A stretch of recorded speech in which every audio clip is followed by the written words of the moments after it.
মুর্শিদাবাদের এই রেস্টুরেন্ট থেকে আমরা খেয়েছিলাম, তোমাদেরকে একটা সত্যি কথা বলি, আমরা খেয়েছিলাম মাছ ভাত। সেই মাছটা ছিল পচা।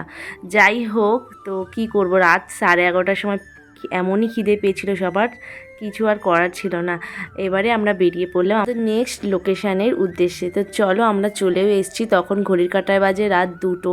আর তোমাদের রাস্তাঘাট তাই দেখালাম না। এবারে সকালে ঘুম থেকে উঠি, তোমরাও বুঝতে পারবে কোথায় গেছিলাম। আর জানো তো, রাত 2টোর দিকে ঘুমিয়ে 5টার দিকে উঠেছি। মানে ভাবা যায়, সারাদিন জার্নিংয়ের পরে একদমই উঠতে ইচ্ছে ছিল না, কিন্তু কি করব, আমরা যেখানে যাব সেখানে সকাল সকাল যাওয়াটাই আমার মনে হয় বেস্ট। তো যাই হোক, শাড়ি নিয়ে গেছিলাম তো পরবই বলে। আর সকাল সকাল ঘুম থেকে উঠে ওই ঠান্ডায় স্নান করে মানে একটা আলাদাই অনুভূতি ছিল। আর একটু না মেকআপ করলে হয় বলো, শাড়ি যেহেতু পরেছি, একটু রেডি সেডি হয়ে পড়লাম। আর জানো তো, আমি আর বোন সববার আগে রেডি হয়েছি। আর তখনও আমার বোন ঘুমোচ্ছে, তাকেও জ্বালিয়ে জ্বালিয়ে তুলেছি। আমরা গেছিলাম সকাল 7টা কি 7:30টায়। এবারে তোমাদের একটা কথা শেয়ার করি, আমরা গপুকে নিয়ে যাইনি কেন, আমরা মায়াপুরে গিয়েও কেন গপুকে নিয়ে যাইনি। আচ্ছা, আমরা গাড়িতে বা ট্রেনে যেখানেই যাই না কেন, সেই জায়গাটা কি পবিত্র বলে আমরা জানি কিছু? আমরা কিছুই জানি না। আর ভগবান সবসময় পবিত্র স্থানে থাকে। আমরাও বাড়িতে কেউ থাকবো না, তাই আমার গপুকে আমার গপুর বন্ধুদের বাড়িতে রেখে দিয়ে এসেছি, মানে কৃষ্ণ মন্দিরে। সেখানে গপুর মতো অনেক বন্ধু রয়েছে। আর গপু না প্রায় 4টে দিন খুব সুন্দরভাবে কাটিয়েছে। তো যাই হোক, আমার মা দেখো এখানে কোনো মেকআপ করে না, কোনো দিনও লিপস্টিকও পরে না, আমরা কোনোদিনও পরাতে পারি না, কিন্তু বোন লিপ বাম পরাতে সেটা পরে নিয়েছে। তো সেটাই শেয়ার করলাম তোমাদের সাথে। আর সকাল সকাল বেরিয়ে ভাবছিলাম হয়তো ফাঁকা থাকবে মন্দির, কিন্তু নয়। মন্দিরের সামনে গিয়ে বুঝলাম যে এখানে পান্ডার সাথে সাথে দোকানদাররাও যে কত বড় ভয়ানক জিনিস, তোমাদের সাথেও শেয়ার করেছি, সেটা তোমরা দেখো। তাই বলছি তোমাদের, এখনও কালীঘাটা তারাপীঠে গেলে তোমরা সকলে একটু সাবধানে চোখ কান খোলা রেখো। এই দোকানদারের মালিকরা কেন ডাকছে জানো? এদের দোকান থেকে যদি তুমি ডালা কেনো, ওদের ওখানে পান্ডারা সব বসে আছে টাকা নেওয়ার জন্য।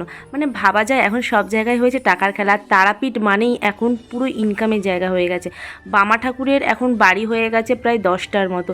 যেখানে বামা ঠাকুর একটাই বাড়িতে থাকতো, সেখানে এখন 10টা বাড়ি হয়ে গেছে। মানে ভাবা যায় কত ইনকামের জায়গা হয়ে গেছে। তো যাই হোক, জয় তারা বলে মন্দিরে প্রবেশ করলাম। আর ইচ্ছে ছিল জেনারেল লাইনে দাঁড়িয়েই পুজো দেবো, কিন্তু আমার মায়ের পায়ের অবস্থা খুবই খারাপ। আর জানো তো, 7:30টার দিকে তখন লাইনটা এতটাই ছিল যে আমাদের পুজো দিতে দিতে প্রায় দুপুর 12টা কি 12:30টা বেজে যাবে। তো আজকেই আমাদের আরও একটা জায়গায় যাওয়ার কথা, সেটা আমার খুবই পছন্দের জায়গা। আমার সব মানে এই ট্যুরটা স্পেশালি আমাদের পছন্দের জায়গায় হচ্ছে, তো সেটা বড় কথা নয়। তাই এখানে পুজো টুজো দেওয়া কমপ্লিট। আর পুজো দিয়েছিলাম। এখন তারাপীঠে অনেক নিয়ম করে দিয়েছে। কেটেছিলাম ভিআইপি সিট, তো সেখানে নিয়েছিল 500 টাকা করে। আর ঢোকার মুখেই ফোন জমা দিয়ে নিয়েছিল। আর সত্যি বলতে 500 টাকা নিক আর যাই হোক, আমরা মাকে এত সুন্দরভাবে দর্শন করতে পারবো কেউই ভাবতে পারিনি। জানো তো, আমি আগের বারেও যখন তারাপীঠে গিয়েছিলাম, তখনও ভিআইপি সিট কেটেই গেছিলাম, তখন কিন্তু মাকে ঠিকঠাক দেখতেই পাইনি। এবারে মাকে যে এত সুন্দর করে দেখতে পাবো, আমি বারবার করে, আমি এমনকি লাইভ ভিডিওতেও বলেছি, এত সুন্দরভাবে দর্শন করতে পারবো কেউ ভাবতে পারেনি। আর আমার মা তো আরও, মানে আমার মায়ের একদম মানে স্বপ্নের জায়গা ছিল। তো যাই হোক, এখানে পুজো টুজো দেওয়া কমপ্লিট। আর আমার দাদা জানো তো তারা মায়ের ভক্ত। পুজো টুজো দেওয়া হয়ে গেছে। আর ধূপ মোমবাতি এই একদম পেছনের দিকে ছিল। জেনারেল লাইন তখনও ভিড়, মানে ভাবতে পারছো জেনারেল লাইন সব সময়ের জন্য ভিড়। আর যারা এই টাইম মানে 9টার মধ্যে পুজো দিতে মানে কমপ্লিট করে দিতে চাইছো, তারা একদম ভোর 3টে থেকে লাইন দিলে হয়তো হবে, সেটা আমাদের জানা নেই। মানদের জন্য তো এখানটায় বাধার জন্য আবার এখানেও আবার অন্য ব্রাহ্মণ রয়েছে। মানে সত্যি, মানে তারাপীঠ এখন সত্যি ইনকামের জায়গা হয়ে গেছে। আর যাই হোক, তাই এখানে পুজো টুজো দিয়ে এবারে মেন যে তারাপীঠের যেটা আকর্ষণ, তারাপীঠের মহাশ্মশান। জানো তো, এই মহাশ্মশান নিয়ে অনেক কিছু শুনেছি, কিন্তু সকাল বলে তাই আমরা এত সাহস করে গিয়েছি, সন্ধে হলে কেউ যেতামই না। আর তোমাদের সাথেও শেয়ার করেছি তারাপীঠের মহাশ্মশানের ভেতরে এখন কি নিয়ম হয়েছে। বেশ ভালো নিয়ম, আমার তো খুবই ভালো লেগেছে। তো আমরা কেউই চাইছিলাম না ভেতরে যেতে, কারণ আমার মায়ের পায়ের সমস্যা রয়েছে। তো আমি বাবাকে বললাম, চলো না বাবা, ভেতর থেকে গিয়ে দেখে আসি, কারণ আগের বারে গিয়েও ওই তারাপীঠে মহাশ্মশানে আমি যেতে পারিনি। তো বাবা আর আমরা স্পেশালি জোর করতে, তো সবাই মিলে গেল। আমার মাও গিয়েছে, মানে ভাবতে পারছো। ওই যে তোমাদেরকে একটা কথা আগে শেয়ার করলাম না, যে বামা ঠাকুরের যে এখন কটা বাড়ি হয়েছে তার ঠিক ঠিকানা নেই। মহা শ্মশানের ভেতরে বামা ঠাকুরের কটা বাড়ি, প্রায় 2-3টে বাড়ি রয়েছে, যেখানে বামা ঠাকুর একটা বাড়িতেই থাকতো। মানে ভাবতে পারছো এখন কত কি হয়ে গেছে।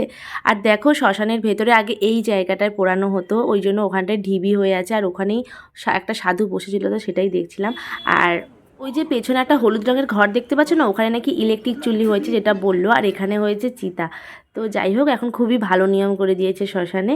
তো আমার মায়ের আর বাবার অবস্থা দেখো, আমার বাবা সব সময় মাকে এরম ধরে ধরেই হাঁটছে, কারণ আমার মার পায়ে খুবই সমস্যা। এতটা যে হেঁটেছে আমরা কেউই ভাবতে পারিনি। এখান থেকে বেরিয়ে আর তারাপীঠ থেকে না আমরা অনেক কিছুই কিনেছিলাম, মায়ের ফটো, তারপরে হচ্ছে শিবলিঙ্গ, যেখানে তারাপীঠ থেকেই আমি মেন শিবলিঙ্গ কিনেছি, সেটা প্রতিষ্ঠান হলেই তোমাদের সাথে শেয়ার করব। তো চাটা খেয়ে আবারও রেডি হয়ে গেছি, এবারে আমি যাব আমার আরও একটা স্বপ্নের জায়গা, স্বপ্ন না, একবার ঘোরা হয়ে অলরেডি হয়ে গেছে। তো যাই হোক, আজকের ভিডিওটা এই অবধি রাখলাম। যদি কিছু ভালো লেগে থাকে অবশ্যই লাইক করে যেও। টাটা সবাইকে।